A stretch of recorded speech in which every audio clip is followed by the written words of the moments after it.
Imagine a wealthy British aristocrat, a nanny found dead, and a man who vanished without a trace. This is the story of Lord Lucan, one of the most mysterious disappearances in modern British history. Even today, over 50 years later, no one knows exactly what happened. Let's dive into the case of Lord Lucan, the man who vanished.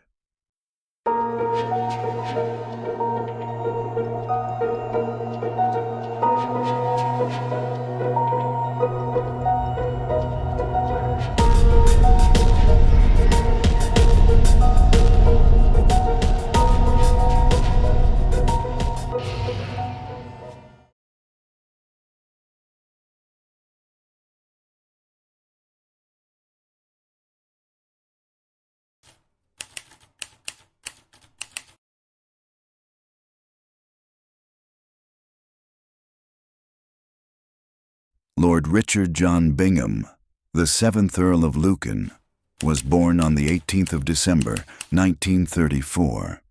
The Lucan name carried centuries of prestige. His father, George Bingham, was the 6th Earl, a quiet, studious man. His mother, Caitlin Elizabeth, had an elegance that drew the eye at every society event. As a child, Richard was reserved, but competitive. In wartime Britain, he and his siblings were evacuated to the United States for safety. That taste of America, its freedom, its modernity, would stay with him. Upon returning to Britain, he entered Eton College. There, he cultivated a love for adventure, high stakes, and appearances.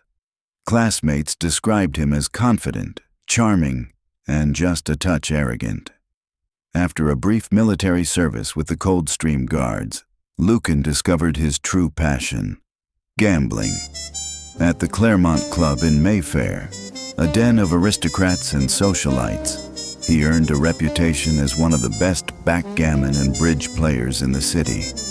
The nickname came quickly: Lucky Lucan. But luck has a habit of running out.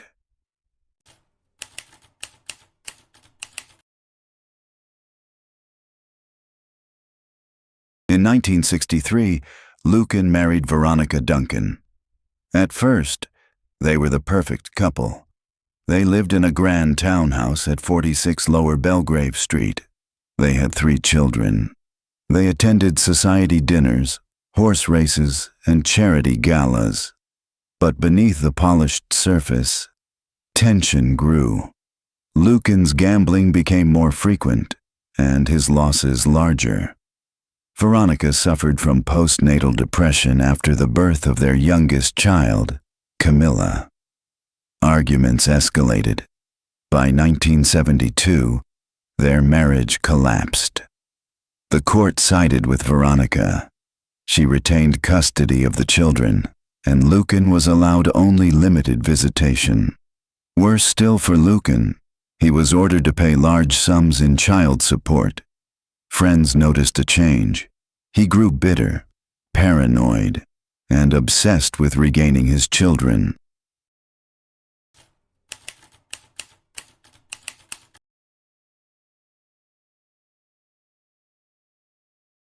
It was a Thursday evening. The weather cold and damp. Sandra Rivet, the children's nanny, usually had Thursday nights off, but that week her plans had changed. Around 8:55 p.m., she went down to the basement kitchen to make tea for herself and Lady Lucan. The basement was dimly lit.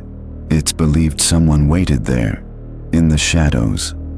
Sandra was struck on the head with a blunt instrument. The blow was fatal. Her body was stuffed into a canvas mail sack. Moments later, Lady Lucan descended the stairs, wondering what was taking so long. She was attacked. The weapon struck her several times, but she fought back. In the struggle, she recognized her attacker. It was, she claimed, her husband. Bleeding and terrified, she fled, running through the streets to the nearby Plumber's Arms pub. Bursting inside, she cried out to stunned patrons, "He's in the house! He's killed the nanny!"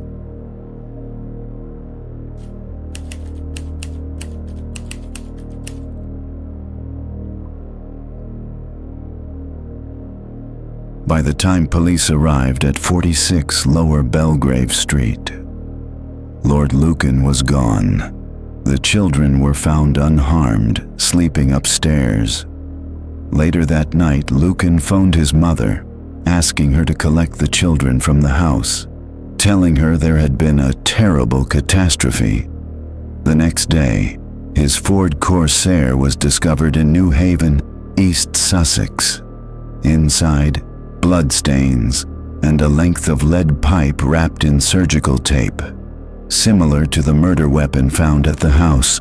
Police suspected Lucan had boarded a ferry to France, but no passenger records confirmed it.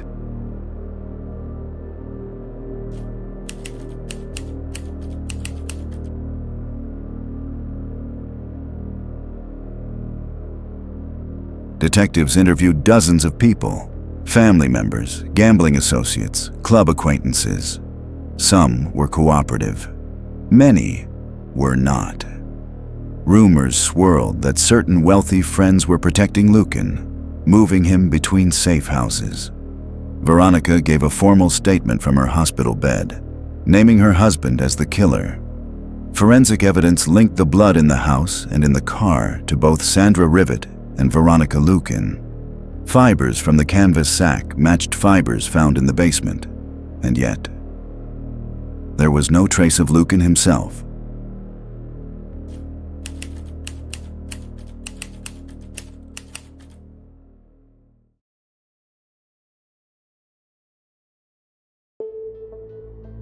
Over the years, sightings came from across the globe.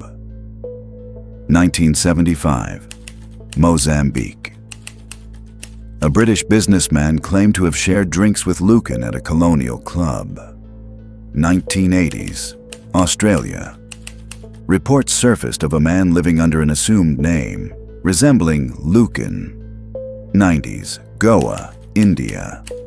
A former detective insisted he had tracked Lucan to a beach shack, but lacked proof.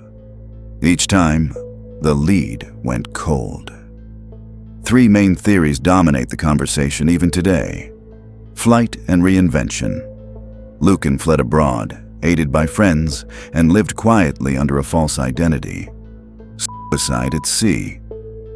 He threw himself into the English Channel the night of the murder. His body never recovered. Underworld retribution. Debt collectors or criminal contacts may have killed him to prevent exposure. Following the 1974 attack in her Belgravia home, Lady Lucan was left with injuries from the violent incident.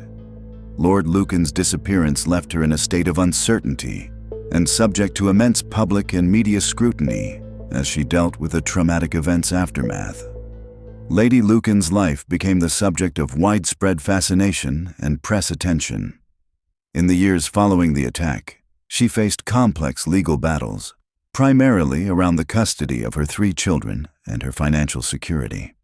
Initially, she lost custody of her children to Lord Lucan's sister and brother-in-law, who argued that she was unfit due to her fragile mental health. After a lengthy legal struggle, she regained custody of her children in 1982, when the courts ruled in her favor, deeming her capable of providing a stable environment. Financial matters related to Lord Lucan's estate also proved challenging.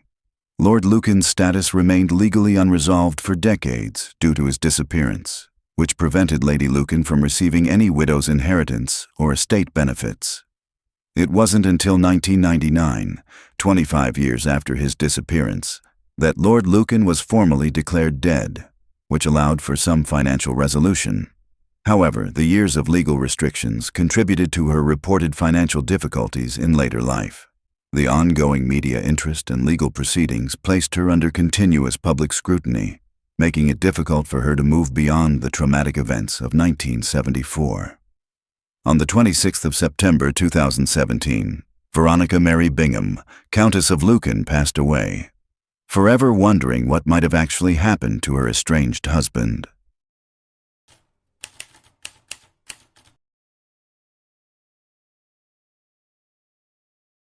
The mystery became a fixture of British pop culture. Novels, films, documentaries, all speculating on the fate of the missing Earl. In 1999, an inquest officially named Lucan as Sandra Rivett's killer. In 2016, he was legally declared dead. Was he a cold-blooded murderer or a desperate man driven to a tragic act? Did he live out his final years in quiet exile or end his life that same night? Until the answers surface, Lord Lucan will forever remain the man who vanished.